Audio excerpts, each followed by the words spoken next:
17 to 14. Cowboys out in front. Starr begins the count. Takes the snap. He's got the quarterback sneaking. He gets the touchdown. The Packers are now in front. And the Green Bay Packers are going to be world champions.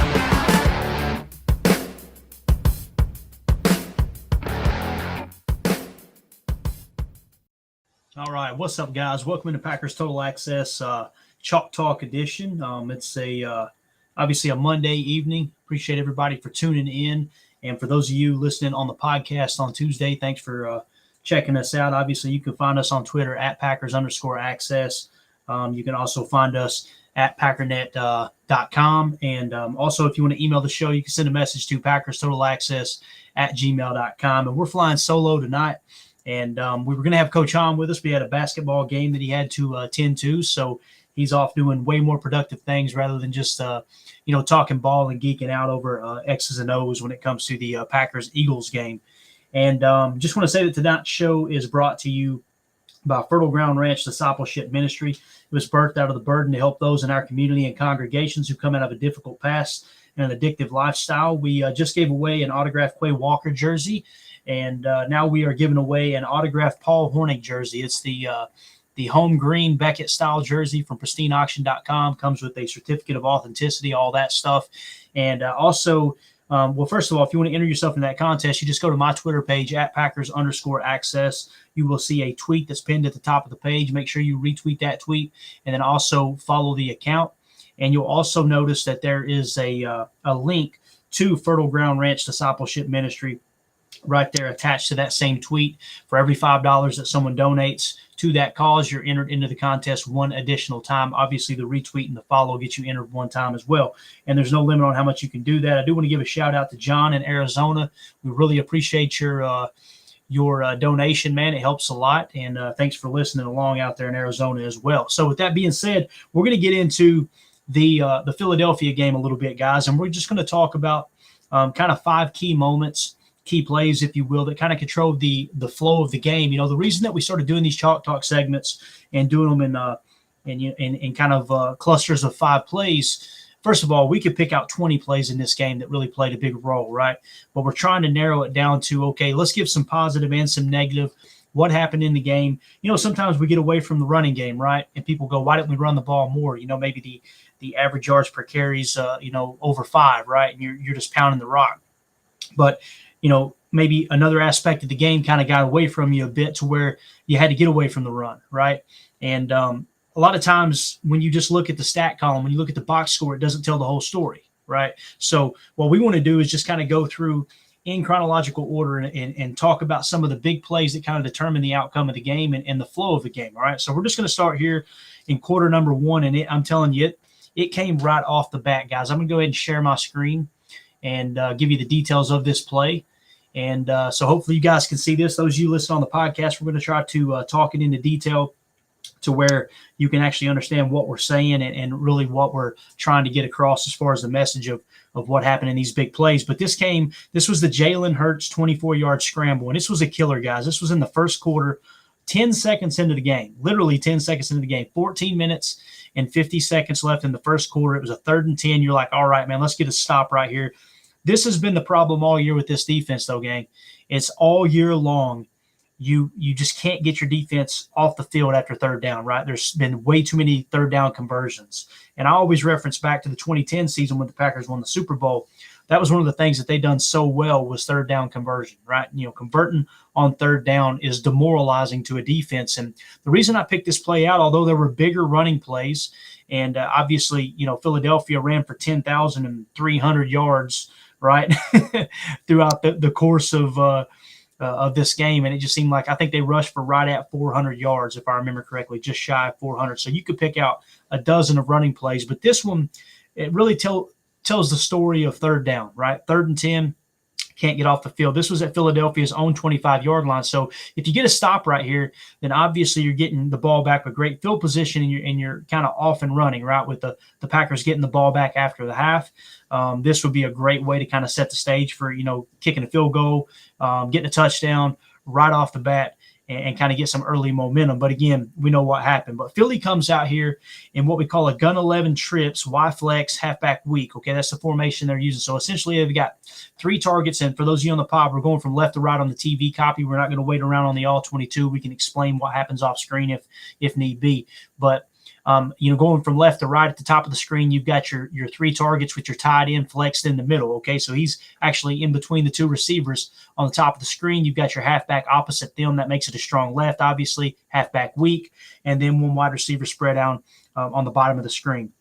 Green Bay, this is what's really unique. They came out in a gun 11, Philadelphia did, which typically we match with a nickel, but for whatever reason, the Packers chose to go dime. We actually went with a dime 2-3-6 here. And it's important to point out as I roll the camera here behind the line of scrimmage that the technique in which the defensive front used here, and this was the problem, and this was the problem against Dallas and all the halfback draws. I've been saying it all year long that I really don't like this wide 9 and this double 4 look. And what I mean by that is with the 9 technique on the outside. So you got a 9 technique with the right outside linebacker on the left side of the line of scrimmage with the Madden cam, right? The camera behind the line of scrimmage here. You've got Preston Smith in a wide 9 technique. What's that mean? It means he would be way outside, almost a full gap on the outside shoulder of a tight end if a tight end was attached to the offensive line. Okay, so you're talking about way spread out. You've got the first defensive lineman in what we call a 4-eye. Okay, he's not really in a true 4 technique where he's right over top of the offensive tackle, but he's just shading the inside shoulder, which we would call 4-eye. The other defensive tackle is actually in a true 4 technique. Okay, he's over top of the right tackle. And then you've got another wide 9. So this is so spread out. This is just screaming for Jalen Hurts to run here, right? So when you look at it, you would think, okay, schematically, you don't like this look simply because, you're kind of spreading that pass rush out and allowing Jalen Hurts to get some room to run here. And that's exactly what happens on the scramble. But what you do notice, though, is you actually have Quay Walker playing spy. We're going to go back to the TV copy, right? And it's not really a true spy, but he's just right there in the middle. He's kind of playing that rat underneath, right?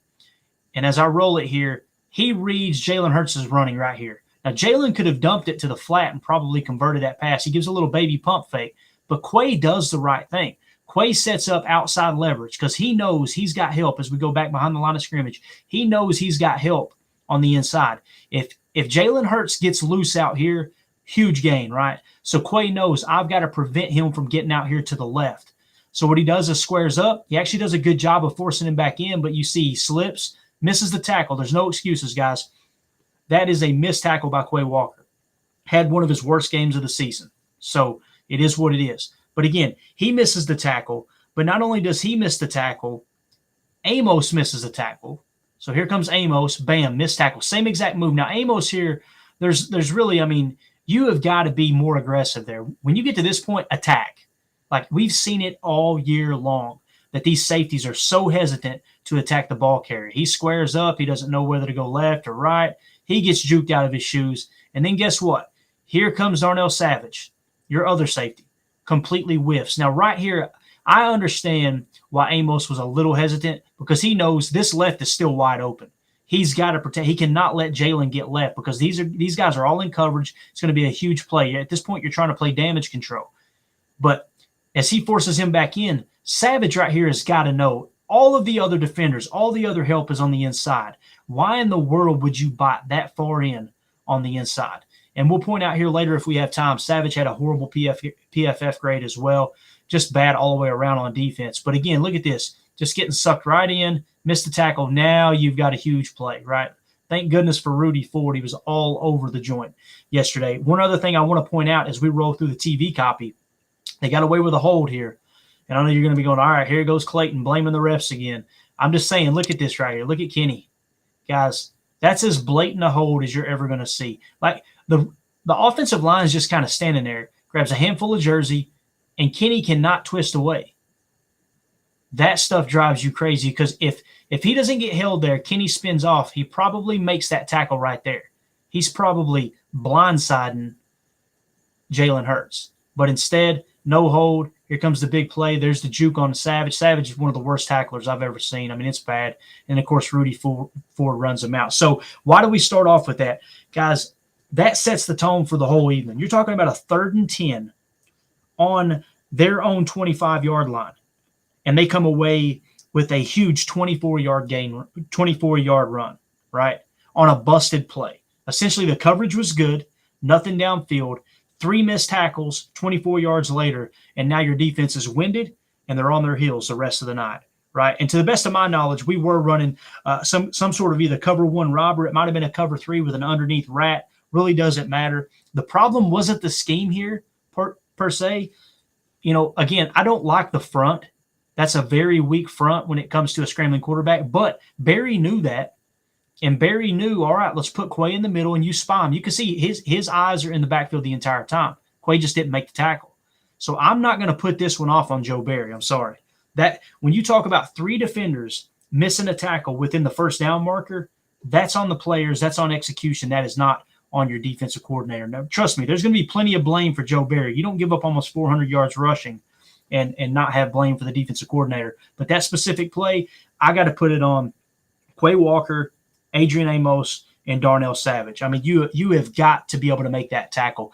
It's not like Jalen Hurts did anything that was just out of this world, guys. It was just simply Darnell Savage not playing within the scheme, not playing within the system of knowing he's got help on the inside and sealing off the outside, and Quay Walker slipping, missing the tackle, and of course Adrian Amos being on an island. I don't think that's just a great play by Hurts. I think it's horrible tackling, and we've seen it all year long. So let's move on to the next play. The next play is a positive play for the Packers, for their defense. At this point, Philly is up 20-14, and we're fast forwarding all the way to the second quarter, 8:56 left, okay? And this is the Rudy Ford forced fumble. This came on a 3rd and 8. Huge, again, to get off the field on 3rd down. Not only did they get off the field, but they turned this into a huge positive play for our defense.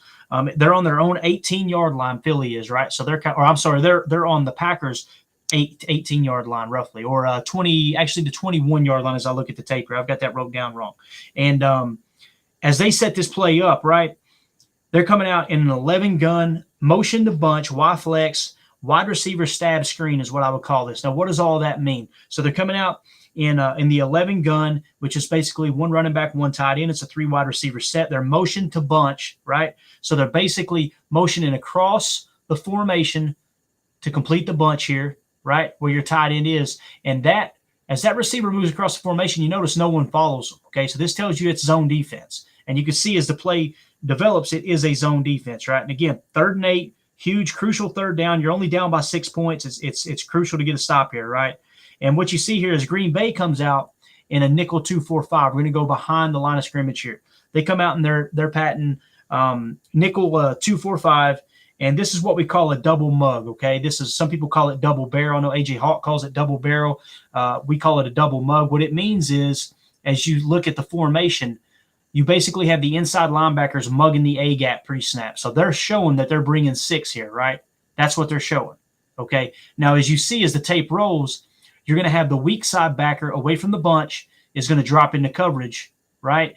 And as he drops into coverage, you're going to see it's a corner blitz. So they're bringing Keyshawn Nixon off the edge, okay? And it's actually he does a really good job here. He really does, getting to the quarterback and causing a little bit of confusion, making him panic just a touch, and get rid of this ball quick, right? But the play is there. Hurts does a good job finding the throwing lane and gets it out in the wide receiver screen. The reason we know it's a screen is because you can see the tight end set up base inside, kind of playing it inside out, looking to block for him. He goes to block Rudy Ford. And, of course, Rudy Ford and Chris Barnes, they do a great job. They show great awareness here. They both get to the ball fairly quick. You see Rudy fight through a block, get in, get hands on the ball carrier, and have the wherewithal to strip the ball. So forces the fumble, and you can see right there, I want to point out Chris Barnes. This is a great positive play for Chris Barnes. If Rudy doesn't strip this ball, then Chris Barnes stops the ball carrier, roughly 6-7 yards short of the first down. That's important to mention, okay? But again, Rudy Ford strips it, and look at Quay Walker. Quay Walker, guys, he's not played good this year. There's no ifs, ands, or buts about it, right? He has had a bad rookie year. I'm not going to sit here and defend someone he is not playing up to par as a first-round pick. Now, granted, we don't expect first-round picks to just come in and be superstars, right? You hope they are. That's why you spend that first-round value on them, right? But it doesn't guarantee they're going to be a stud. And he's kind of been thrust into this spot, and I'm one that I've been pretty vocal that I would like to see him rotate him out a little bit You see Chris Barnes on this play. He makes a great play. I thought Chris Barnes, showed flashes at times, although he graded out just as bad as Quay. But Quay, using his athleticism here, man, he swoops in and picks this ball up. And look how quick the transition takes place. I mean, he gets this ball and he is upfield. That's what you call the scoop and score, right? That's what you're going for there. And it's funny because I'm a very conservative football fan from a sense of I would rather you just fall on that ball and secure possession. But, Coach Hahn has pointed out time and time again that they're teaching more nowadays scoop and score. Try to scoop that ball up, turn it into a big play on defense, right? And I want you to key in on Keyshawn Nixon. Not only did Keyshawn blitz right here, right, coming off the edge. Keyshawn Nixon fires off the edge, puts the pressure on Jalen. Jalen gets rid of the ball. And I want you to look who comes flying into the screen. He was already in the backfield putting pressure on the quarterback. As soon as Quay scoops the ball up, watch Keyshawn Nixon here. And for those of you on the pod, he comes in and absolutely annihilates the tight end. The tight end sees it's a scoop, sees the fumble, sees the scoop, goes after Quay, and Keyshawn Nixon just cleans his clock with a block. And I love that right there. For those of you on the pod, Keyshawn is staring at his lifeless body on the ground. Keyshawn's a dog, and I want to see that guy re-sign. I want to see him back next year for sure. So obviously Quay takes off with it. I don't know what Jair is doing. It looks like he's waving at the offensive players. I don't understand. Get up there, and if you're Jair, you have got to crush Jalen Hurts right here. Put a hat on him. And, of course, Jair does nothing but kind of dance around, barely shoves Jalen, gets back in the way of Quay again, never blocks a single person. But, again, from the copy from behind the line of scrimmage, you see the double A-gap mug here. And you're going to see Chris Barnes fall out, right? Quay blitzes. And then kudos to Quay for hustling, staying with the play. He comes over. He's in the perfect spot as Rudy Ford strips this ball. Rudy Ford's just a dog. Him and Keyshawn Nixon, I want them back next year. Whatever you got to do to get them under contract. Obviously, you don't want to overpay, but those guys they're not going to break the bank. I want Keyshawn Nixon returning punts and kickoffs, and I want him playing dime back at a minimum, maybe even nickel back. I think he's got that kind of slot mentality, being able to, get in there and I mean, you're willing to lay out a tight end like this who outweighs you by a ton. And here's the block again. Bang. Get Keyshawn Nixon a contract. And the same thing with Rudy Ford. Great job stripping the ball. Just a good defensive play all the way around. And, of course, you took a play where they were knocking on the door, like I said, I think at our 22-yard line, 21-yard line roughly, and you return this ball all the way back, into the red zone on the opposite side of the field. I mean, that's exciting stuff. It really is. You've seen right there the flash with Quay and why he was a first-round pick, simply because he's got the athleticism. Now, the big thing with Quay, in my opinion, is when he tackles violent. Jake and I talked about this on the post-game show last night. Jake from our It's Always Draft Season podcast. If you guys haven't checked that out, he did an awesome mock draft episode yesterday that I've been hearing great things about. I haven't got a chance to listen to it yet, but I know he was going to fire some stuff out there for you because, it's never too early to talk about the draft, that's for sure. But when he was on the pod last night, we kind of discussed this. We talked about, Quay Walker, how when he attacks, he's a very violent tackler, but at the same time, he misses a lot of tackles too. So when he connects on them, man, he's bringing the thump. But when he misses tackles, it's typically out in space and it causes a big play. So it's kind of give and take there. But again, nice positive play for Quay Walker there. Rudy Ford with the strip. Quay having the awareness to pick it up. And you got to give Keyshawn Nixon a lot of credit for sticking his head in there and bringing the thunder on the tight end. So let's move on to the next play. This comes in the second quarter, 7 minutes and 50 seconds left. It was a 2nd and 20 play. We're at Philadelphia's 23-yard line. So this is almost immediately following that turnover. Obviously, I'm pretty sure we got a penalty, if I remember correctly, that cost us 10 yards. So now we're backed up 2nd and 20. And right here, you're probably thinking, let's try to get 8 or 10 yards, set ourselves up for a 3rd and manageable. No, that wasn't on Aaron Rodgers' mind, right? And this was before Aaron left the game, obviously. But Philly was up 20-14. Huge play right here as Aaron Rodgers throws a touchdown pass to Aaron Jones. Let's kind of set the stage for you guys. Green Bay comes out in an 11-gun empty, Y right boundary, T slot. What does that mean? Okay, 11-gun empty, obviously 1 running back, 1 tight end, 3 wide receivers. They're going to come out in, like I said, what we call a Y right boundary. What that means is simply the tight end is the Y receiver, right? He's down on the bottom of the screen. We're going from left to right for those of you on the pod, and they've got Tonyan flexed all the way out to the boundary, okay? So that's why we call it Y right boundary, right? And then you've got T slot. What does T slot mean? I'm going to go behind the line of scrimmage here with the view. T slot simply means when the running back is on the line of scrimmage or out in a route, if you will, if he's out of the backfield, he becomes the T receiver. It stands for tailback, right? He's the T receiver, and he is going to be flexed out of the backfield as well. He's in the slot, so that's your T slot. So again, 11 gun empty, Y right boundary, T slot. Now Philly comes up in a nickel single high. I'm not going to spend a whole lot of time talking about that, but you can see they do have some late rotation where the safety that would be considered the strong safety on the left side of the formation, he kind of comes down and squares up. It looks like man coverage to me. That might be zone, actually. Yes, it's zone. I apologize. It's so hard to determine between man coverage and zone when you see these double rats, and that's kind of what they're throwing right here. They're giving Green Bay a little bit of their own medicine on this play. Now, what is the route combo? The route combo is what I call, and I'm going to go back to the old East Coast terminology. I like doing this when Coach Hahn isn't on because I think it's important to kind of go back in time and talk about the way things were done at different moments throughout the history, course of history in the NFL, and how things have come along. Now you've got a lot of route combination passing concepts that just have, names like Haas and Dagger and Levels and things like that. In the old days, they would call out the routes in order from left to right. So we're going to call this play out like that. This is called a climb 495 T go. Okay. Now, what does that mean? First of all, why do you say climb? Why is it not a number? Obviously, a climb route is a crosser. It's a form of a crosser where the receiver has the freedom to break that route off or take it a little bit deeper. Coach Hahn said it best. It's really what they call that route is just get open, right? You're running in a general direction, but you're looking to just try to find that space and get open.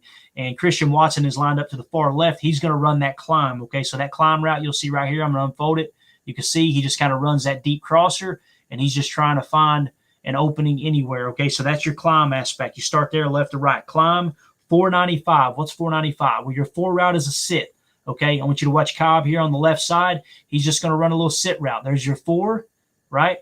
And then if you go back, the next aspect of this is the 9 route, which it's not the T, okay?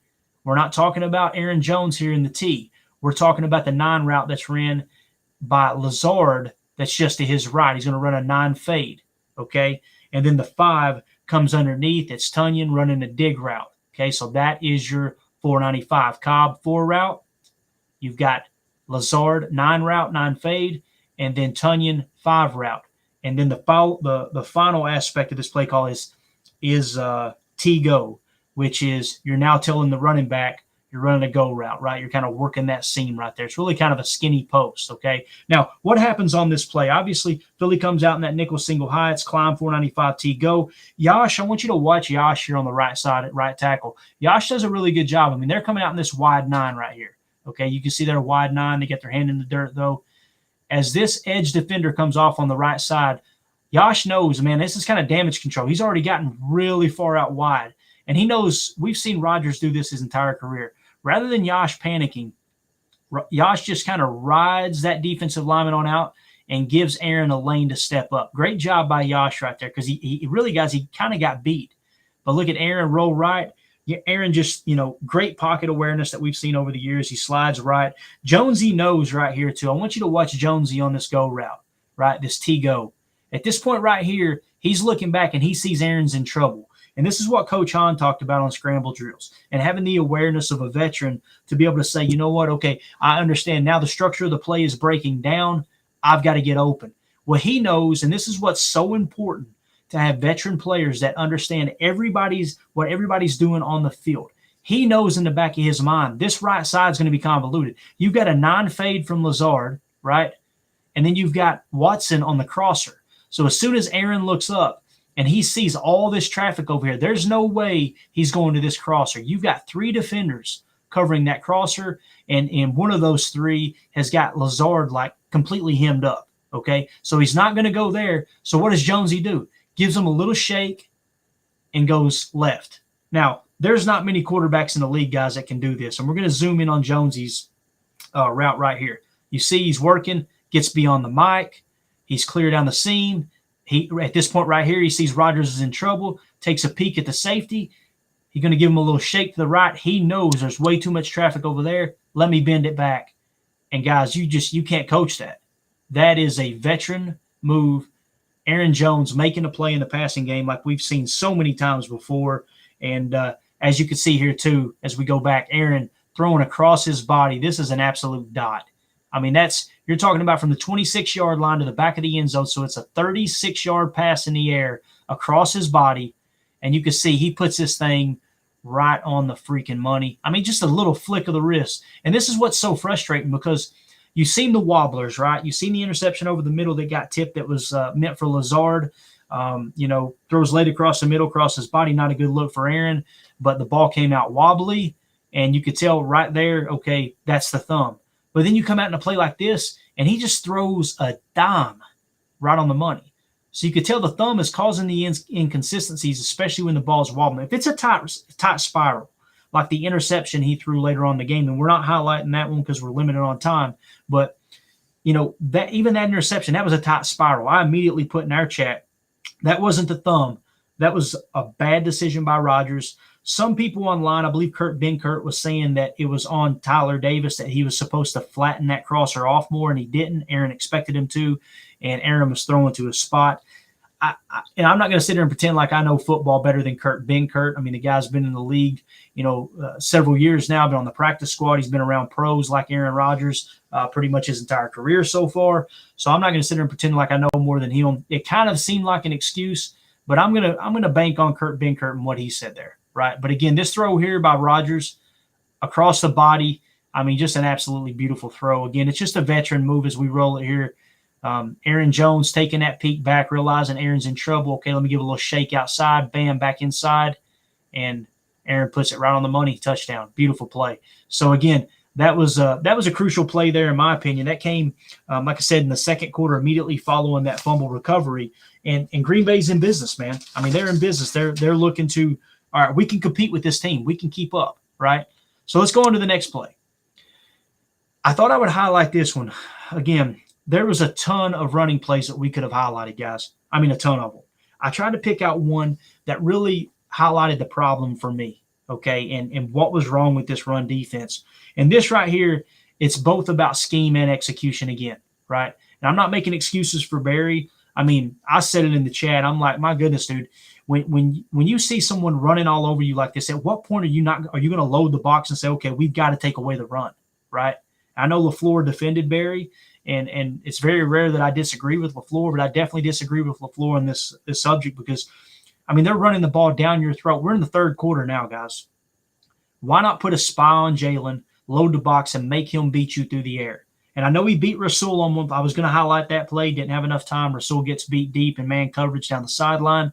Completely on Rasul. I would much rather see that and go, okay, at least we didn't let them take our candy, right? Because that's exactly what they're doing running the rock.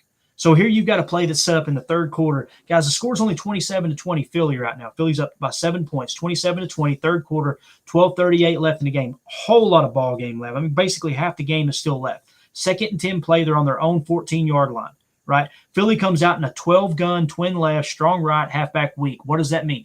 Let's go behind the line here. What we mean by 12, well, first of all, let me go back to the TV copy.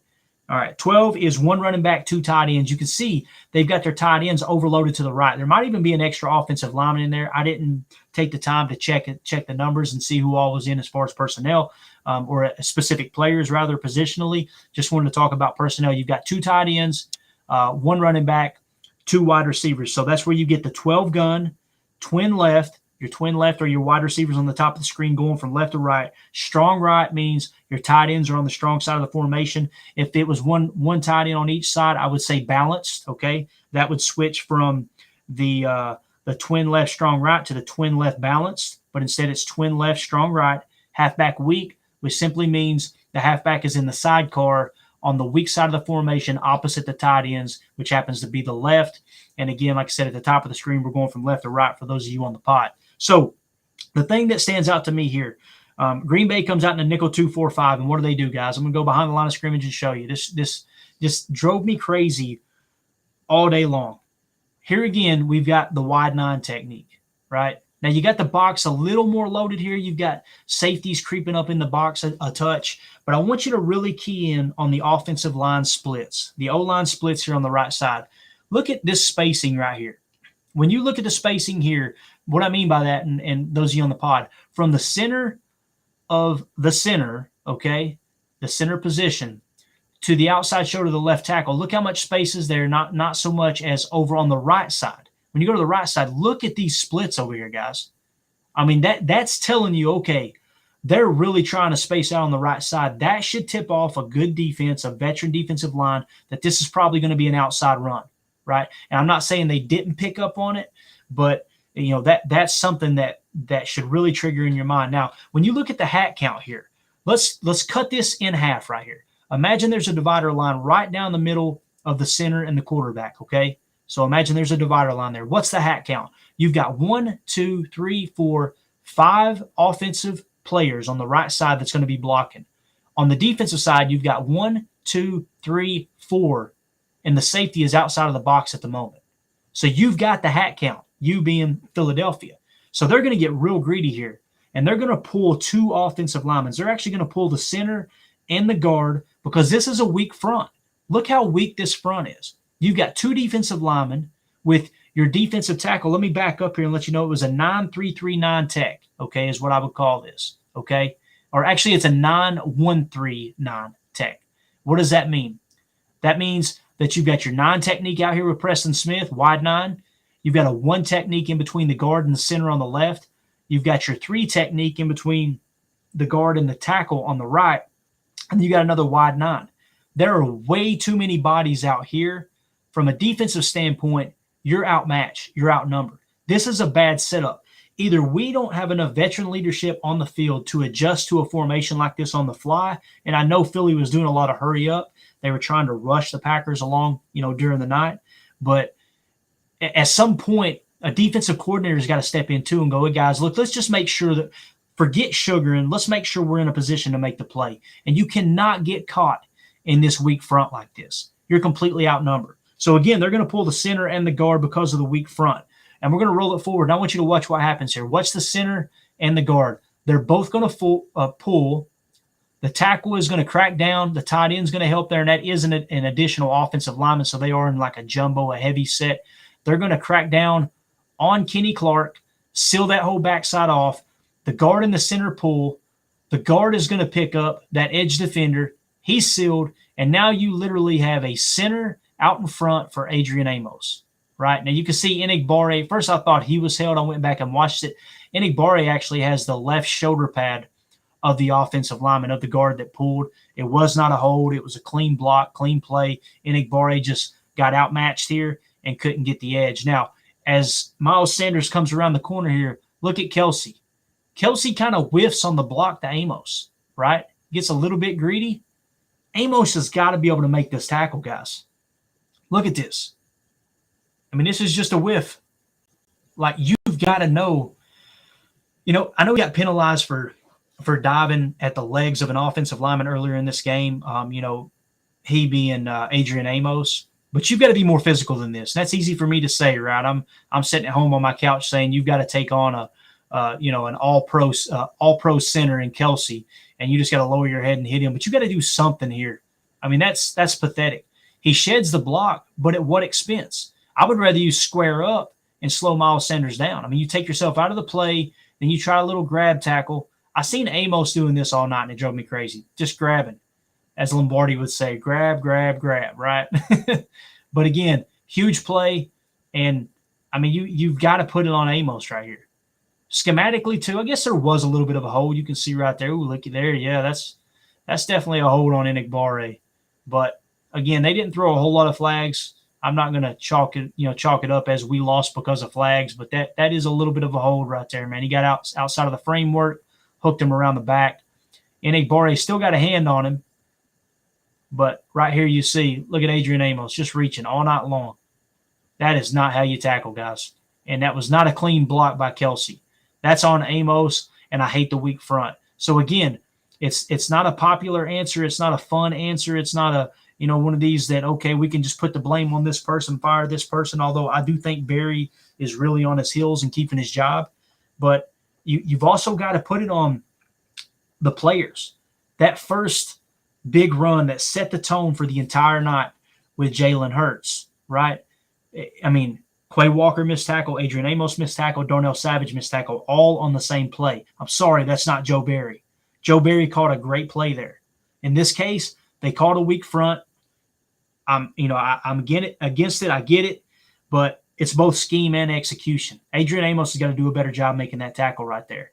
And so, again, the answer is it's not one thing. It's not the defensive coordinator. It's not the players. It's everything, right? It's not the scheme. It's everything. This thing is completely jumbled up, and I'm to the point now where you've got two options, in my opinion, when it comes to this defense. You can either throw the book at Vic Fangio if he doesn't get a head coaching offer. And throw the book, I mean like they did with Bisaccia. Get aggressive and go, all right, we want Fangio to come in here because the foundation is laid. Granted, it's not a great foundation, but you've got players that understand the scheme. They really don't even understand the scheme. I'm trying to find a positive here, a positive way of saying this. They've been trying to run a Fangio defense, I guess is the best way to put it. They've been trying to run a Vic Fangio defense. Who better to bring in to clean everything up than the man himself, right? So you throw the book at Vic Fangio and bring him in. If he's not interested and or he gets a head coaching offer, then I would personally like to see them go into the Belichick tree. I would like to see them go into Bill Belichick's defensive coaches, and preferably Steven Belichick would be my pick. Now, will he leave his dad to go become a defensive coordinator? I doubt it, simply because Belichick can probably match any kind of pay. He's got full control over that organization. Although you can't block a vertical move, right? Meaning if a coach wants to be a defensive coordinator and another team offers a defensive coordinator spot, you can't keep him unless you promote him to defensive coordinator, right? That would make it a lateral move, therefore he couldn't leave. Now, the beautiful thing about Belichick, and I've talked about this before, he has no offensive coordinator and no defensive coordinator right now. This is the very reason why. If Green Bay called for Steven Belichick, what would happen? If he called for Steven Belichick, then Bill would just say, okay, we're going to promote you to defensive coordinator and give you a pay raise. Boom, it blocks the move, right? So then you would have to move on to someone else in the organization. That's if and everybody hearing my voice, you may be anti-Belichick defense. I personally love the fact that it's multi-front. It's very hybrid. Teams have a hard time kind of adjusting to the multitude of not formations, but fronts, looks, man coverage, the zone coverage mixes, things like that. I mean, they do a really good job of confusing offenses, especially young quarterbacks. But if he did promote Steven Belichick, then you could go to a Gerard Mayo, who's their linebackers coach, or a Brian, I believe his name's Brian Belichick, his other son. I don't see his other son as being as veteran savvy when it comes to being a coach as Steven. Steven seems to be the one that has kind of the upper hand there. So, like I'd said on Twitter when somebody asked this question, I think it was on J.J. Leahy's tweet that he put out about, who would you like to hire as your defensive coordinator? I said Steven Belichick, but you might need to send a smoke screen. You may need to go after Gerard Mayo. And then when Belichick promotes him to defensive coordinator, then back up and go after Steven. But you got to be prepared to hire Gerard Mayo. But I would pick one of the two best minds after you interview everybody in that organization to come in and install that defense. That's just me personally. But you guys know I love following Bill Belichick and his success over the years. So, I didn't plan on getting off on that little tangent, but I'm glad we covered it because it's something that's been talked about a lot here in the last couple of days. All right, let's move on to the very last play, and this is the one you probably came for. I'm gonna get a sip of iced coffee here before we break it down. This is the play that had all of Twitter buzzing, right? Jordan Love comes in for Aaron Rodgers, and I didn't expect Jordan Love to come in there and just absolutely light it up. And in my opinion, he really didn't. He played within the structure of the play itself, right? Meaning he didn't try to go out and play hero ball and just throw shots down the field. He came in and immediately, I think they only had one running play, and it's what I pointed out in the chat as well, is, there was people online going, wow, so this is what LaFleur's offense looks like when he's allowed to run it. And I was like, what? They ran the ball one time and passed 9 times, if I remember correctly. And they were in the gun, I think, all but 2 of those 10 plays. What do you mean this is LaFleur's offense? It was essentially a 2-minute drill the entire time because of the score, right? Once Jordan came in. So he comes in. This play come in the fourth quarter, 9:13 left, and the game is kind of out of reach. I know we made it closer at the end. At this point, the score was 37-23, 9:13 left in the fourth quarter. It was a 1st and 10 play. We're at our own 37-yard line, okay? And I wanted to highlight it because it's huge for 2 young players. One, Jordan Love coming in and showing the moment isn't too big for him. Guys, he didn't make a difficult throw. And if you go to Twitter, you're going to see Bears fans and Packers fans going at each other because Packers fans are saying, look how much better he is than Justin Fields. And Bears fans are pointing out that, guys, he threw literally an 8-yard slant route. Why are you acting like this was a difficult throw to make? Here's what's cool. Both of those statements are true, right? He is better than Justin Fields. You can see it. Anybody who thinks that Justin Fields is a better quarterback, a better passer than Jordan Love, then you're just kidding yourself, right? But also, let's not pretend like this slant was just the most difficult play to make, right? This is something that it's actually more of a crosser than a slant, but it's kind of that climb route where you're adjusting through traffic and just getting open. But again, let's go to the play. It was an 11 ace stack, Y off, play action, shoot, post climb flat. Again, 11 ace stack, Y off, play action, shoot, post climb flat. Let's break down what all that means, okay? First of all, your formation, 11 ace. Ace is 1-syllable replacement for single back, right? Ace is the same as single back. It's just easier to say in the play call in the old West Coast reading of the play. So 11 ace stack. What is stack? Stack means your wide receivers are stacked one on top of each other right here, okay? So there's your stack formation. So 11 ace stack, Y off. Y off is simply, it should be Y left off. So that's my fault. I left that out. Y left off. That means your tight end, being the Y, is going to be on the left side of the line of scrimmage, and he is off the line of scrimmage. That's where the off comes in. So Y left off.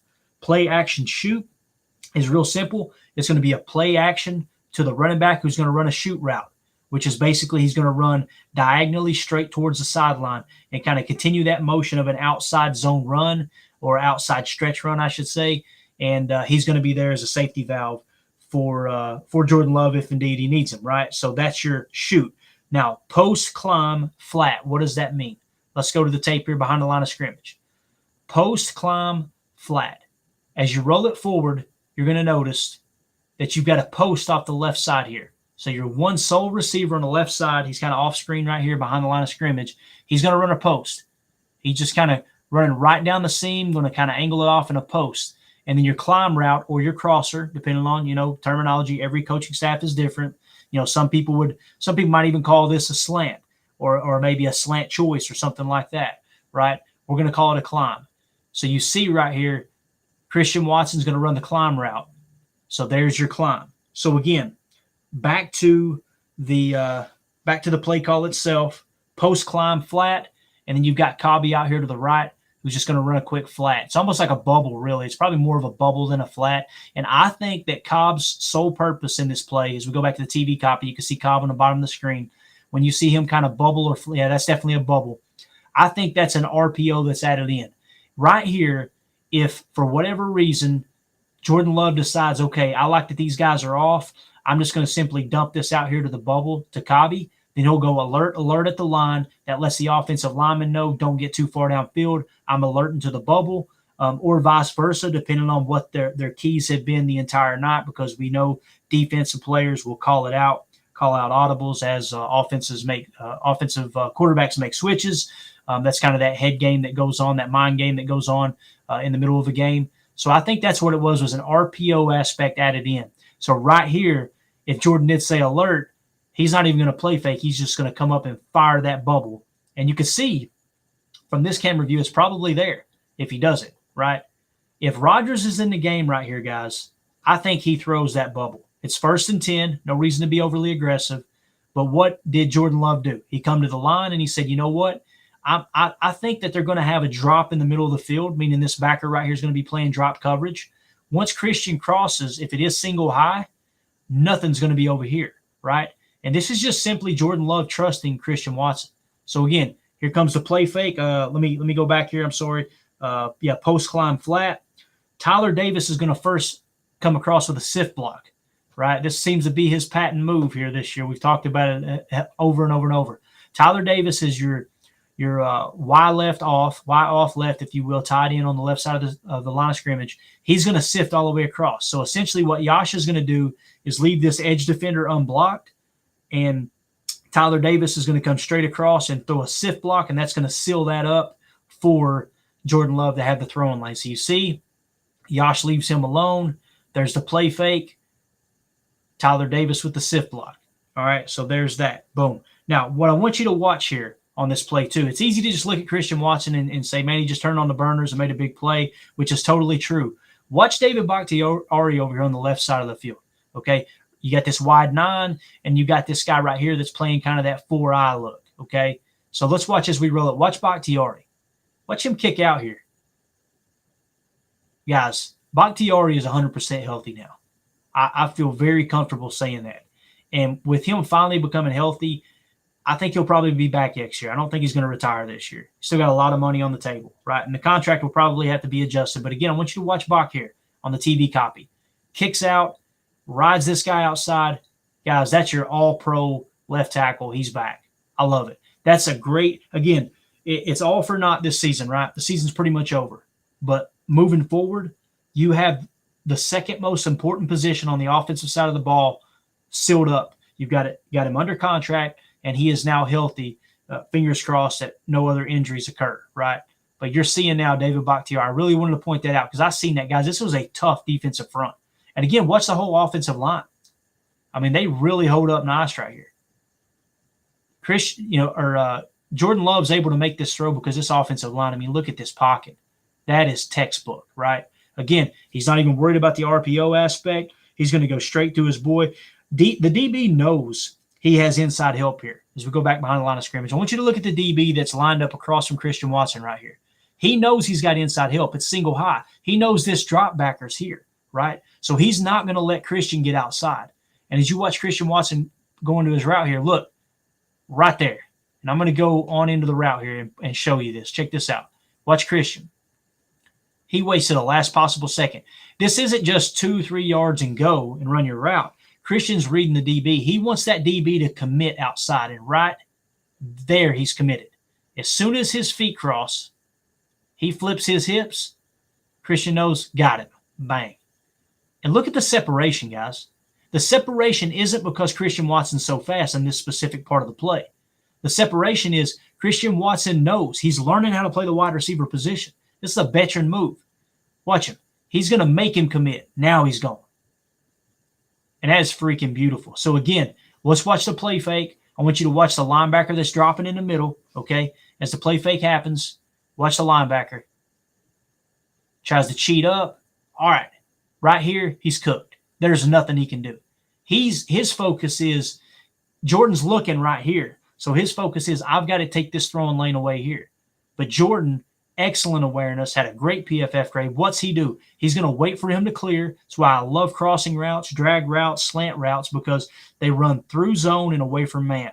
It's the best type of route in all of football, in my opinion. You give me if I can only choose one concept, I'm running double crossers. Like that's my baby there. I feel like if a quarterback reads it right, you can beat both zone and man with crossing routes. Okay. So again, watch him. He's going to kind of look that linebacker right. Look at that. The linebacker even throws his hand up. Jordan does a great job. He keeps those shoulders open up to the right, or closed to the right, I should say, and then comes back. The linebacker's lost. And at this point right here, now here comes the speed. Watch Watson. He's too fast. I mean, he literally fools everyone at this point.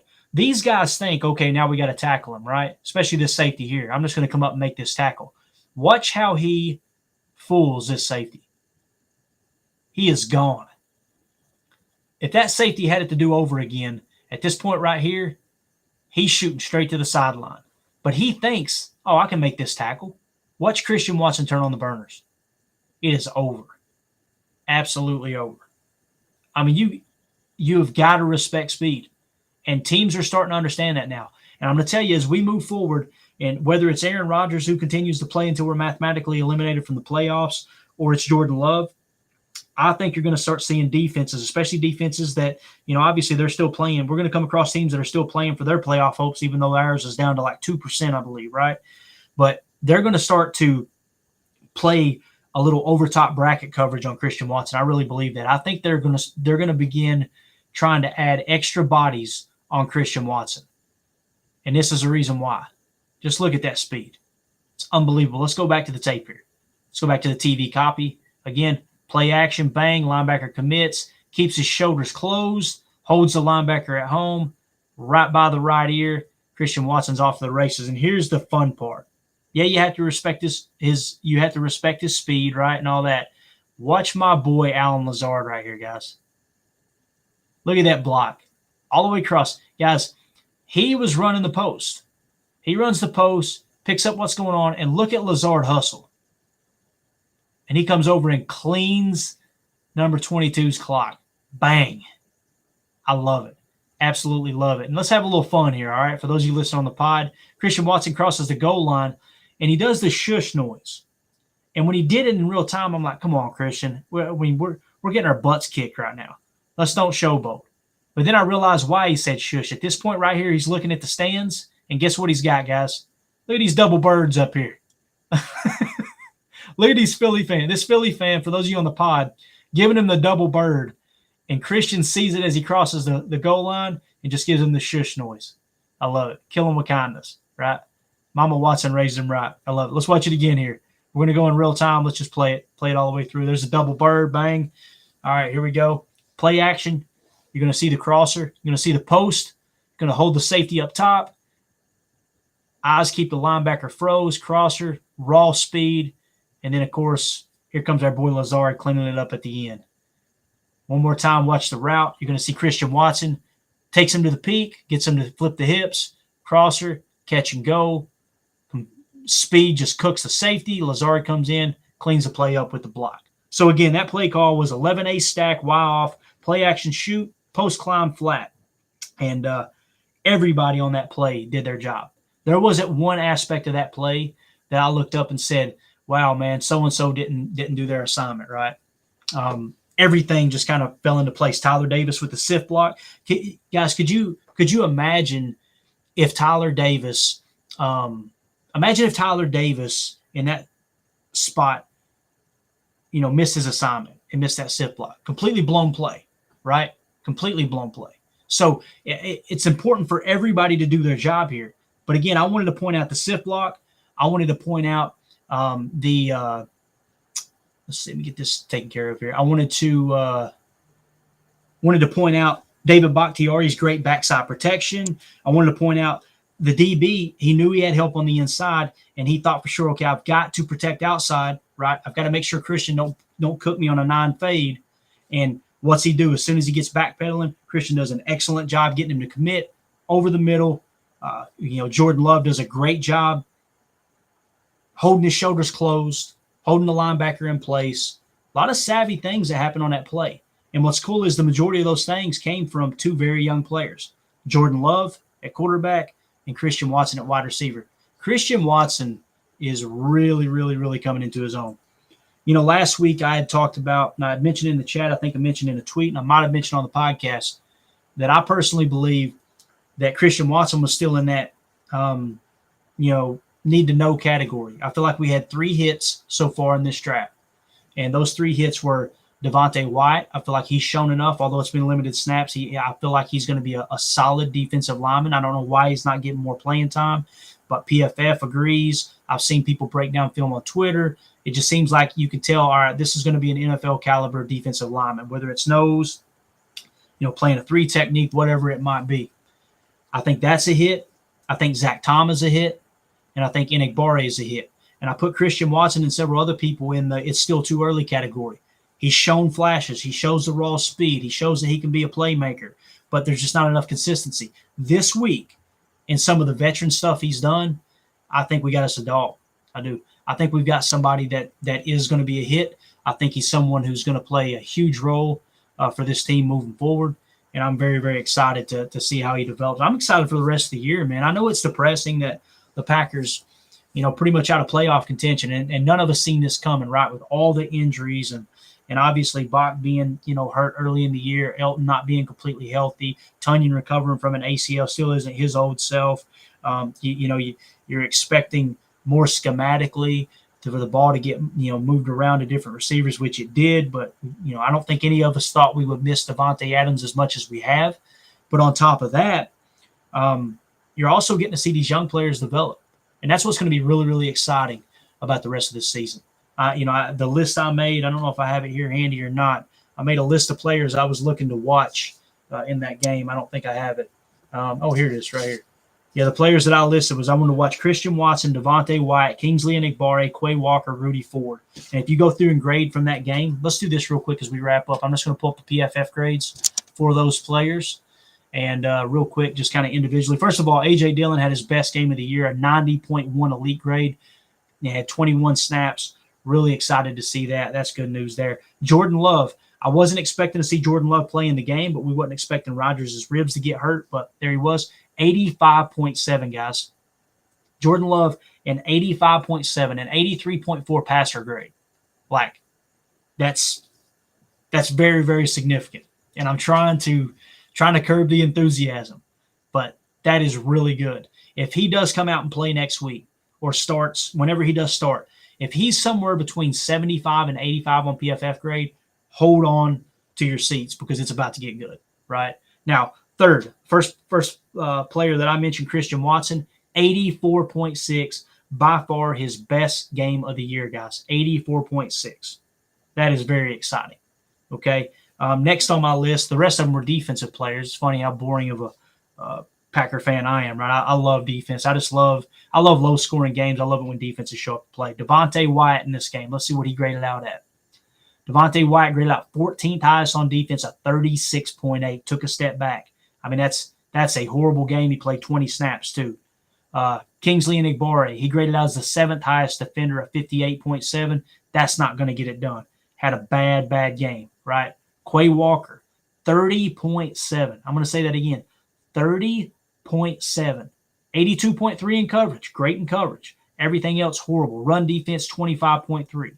Tackling grade, 28.8. Again, guys, some of this, I'd say the majority of this wasn't on Barry in this game. I mean, the players have got to show up and play. PFF isn't grading this by they expect someone to make superhero-type plays. They're grading it by what were their responsibilities and how well did they accomplish their responsibilities. They agree, or they say that Quay Walker was a 30.7. And then Rudy Ford, my boy Rudy Ford was the 5th player I wanted to keep an eye on. 88.7, guys. 88.7. I talked about earlier in this podcast that I want to see Rudy Ford and Keyshawn Nixon. I want to see them re-signed, get them under contract, 2 or 3 year deals, right? Throw them some guaranteed money, maybe a little more than you would normally, so you can keep the cap hit down, but get them to sign the contract and not let them hit free agency. Keyshawn Nixon was the other one, 73.4. So 2 of those 3 players had a great game. TJ Slayton, I felt like got bullied at times, but he graded out as a 75.1. He was eating double teams, don't get me wrong. So, again, with those, if we were to check those out or cross them off for this game here, just for this test here, Christian Watson he succeeded tremendously. Devontae Wyatt did not. Kingsley Enagbare did not. Quay Walker did not. Rudy Ford did. So that's who stocks up, in my opinion. So just wanted to touch on that as we wrapped up because, again, that stuff's important. I think it's important to key in on it and kind of see who played well, who didn't. The rest of this season's exciting for me because it's an opportunity for us to evaluate the young talent and see what the real needs are coming into the draft. And, again, guys, make sure that you check out our boy Jake on It's Always Draft Season podcast here on the Packernet Podcast Network. He was, like I said, I had several people asking me, hey, who was that on the pod with you last night or on the post-game show? That was Jake. Dude is very well spoken. He knows football. He knows his draft stuff. An absolute draft expert. He would probably disagree with me saying that because he's humble like that. I truly believe he's a draft expert. Love the work he does. So with that being said, we're going to get out of here, guys. Again, I want to thank John in Arizona for the huge donation there to the ministry. Really appreciate you helping us make a difference in this crazy little world. And like I said, we're going to be giving away that Paul Hornung jersey. So make sure you guys get yourself entered in that contest. Follow at Packers_access. Just retweet the tweet that's pinned at the top of the page. Follow the account that enters you in the contest one time, and then follow that pinned tweet that's attached there from Ryan with the link to the ministry. That way, if you want to donate and get yourself entered into that hat multiple times, you're welcome to do that. So appreciate your time, everybody watching and listening on YouTube and Twitter live here. Appreciate y'all putting up with me being solo tonight with Coach Hahn, taking care of some stuff there, like I said, with the family, doing some family stuff at a basketball game. But yeah, also appreciate you guys listening on Tuesday afternoon. This should drop around noon Central Time. So thank you guys for making us a part of your work day. As always, let's go out and be the change we want to see in the world. Go Pack, go. Inches to go. To Bader. 17-14. Cowboys out in front.